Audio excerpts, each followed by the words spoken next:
ბატონ გიგა იყო ძალაუფლებაში და ის მხარს უჭერდა ნულოვანი ტოლერანტობის პოლიტიკას ნარკომომხმარებლების მიმართ.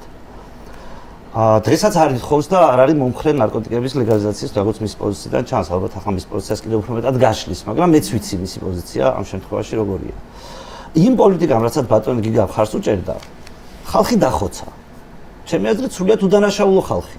ანუ დღესაც ხოცავს, მაგრამ იმ პერიოდში განსაკუთრებით ვინაიდან რაღაც განსაკუთრებული საზოგადოებრივი საჭიროებიდან გამომდინარე ქვეყანაში თითქოს უკონტროლო სიტუაცია იყო ბატონმა გიგამ და მისმა მეგობრებმა გამოუცხადეს ბრძოლა ნარკოტიკებს და უამრავი ხალხი დახოცეს. ანუ ჩვენ სინამდვილეში ამ წუთას საუბრობთ იმაზე ბატონმა გიგამ გადაიაზრა თუ არა მისი და მისი მეგობრების ჯალათური ნარკოპოლიტიკის შედეგი და დღეს რამე საკითხი არსებობს თუ არა მაგალითად იმასთან დაკავშირებით სადაც აი ამ ნაწილში მე გავიაზრე მივხვდი რომ მართალი არ ვიყავი, შევცდი და ამ პოზიციიდან ლაპარაკობს, თუ ისევ იმ პოზიციიდან პირობითად რომ მაშინ იყო რაღაც განსაკუთრებული საჭიროება, ხალხი იყო მაშინ ცუდად აღზრდილი რაღაცა ფორმით, ჩვენ გვჭირდებოდა ასეთი ტიპის ბრძოლა ნულოვანი ტოლერანტობის ფარგლებში და განსაკუთრებით მე ამას ახლა იმიტომ ვეხები და ნარკოპოლიტიკას ეხება უბრალოდ ჩვენი საუბარი, ნარკოპოლიტიკის ფარგლებში და ამას ფაქტობრივად მოყვა უამრავი ადამიანის დახოცვა.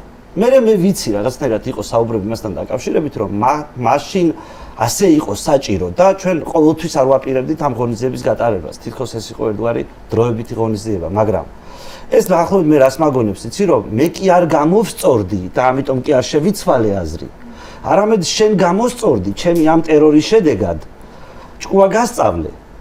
აი ვინც არ დამიჯერე ის აქციე კრაკადელში კებად რაღაც საზოგადოებისთვის სამარცხვინო ადამიანები გავხადე და დანარჩენ ადამიანებს არ მოუნდათ ამ თემასთან გაკარება.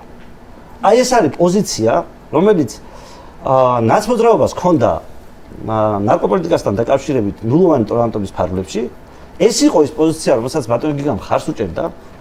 ეს იყო ის პოზიცია, რომლის გამოც უამრავი რამე ფუჭდება ამ ქვეყანაში, იმიტომ რომ წარსულს რო აძახებენ ერთმანეთს და აი ახლა ისევ აბა ნაცები გინდათ? კი, ახლა ჩაგრავეთ, ცუდად გვექცევიან, იმიტომ რომ თუმოცნამ ხო ეს გადმოიბარა. და უბრალოდ ცოტა რომ მოუშვა კლანჭები, უბრალოდ დაიტოვა მექანიზმი, იცის.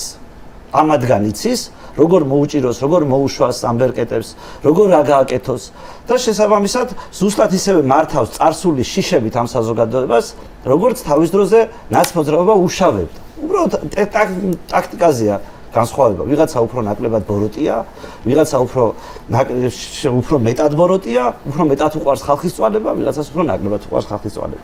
ჩვენ ახლა ამ ნარკოპოლიტიკის შედეგებს ვიმტკით საბოლოო ჯამში, დღესაც იქ ვბრუნდებით და თუ რამე მინდა გავაგებინო მათ შორის ქართული ოცნების ამომრჩეველს, არის ის რომ მათი გადმოყვანა მნიშვნელოვანი ამ კითხვას, არის ის რომ აი ხალხო თქვენი მთავრობაც იქ ბრუნდება, სადაც ბატონი გიგა მოღვაწეობდა.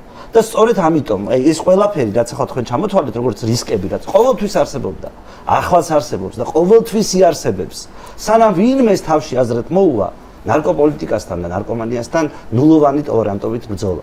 ბრძოლა და გამოსავალი არის ერთადერთი, რომ ყველაფერი იყოს კონკრეტული დათქმებით, კონკრეტული წესებით. ის კი არა ქუჩაში ეყაროს და ასე შემდეგ.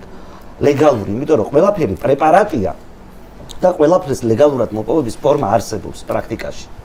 და ჩვენ მართლა თუ რამე ნარკოპოლიტიკაზე ვლაპარაკობთ, პირველი უნდა გადავიაზროთ წარსული, უნდა ვთქვათ რომ შეგვეშალო. ხოცებს უნდა მოუსპოთ ეს არგუმენტი. ბატონი გიგა უნდა ინანიებდეს ამის შესახებ. მე არ ვიცი შეიძლება მღვდელთან მოინანია თუ არ მოინანია, მაგრამ აი ზოგადად რომ მოგეცეს უფლება რომ ვილაპარაკო ნარკოპოლიტიკაზე. მაშინ პირველი უნდა გაემიჯნო მკვლელობებს, რომელიც ხდებოდა ნარკოპოლიტიკის სახელით ამ ქვეყანაში.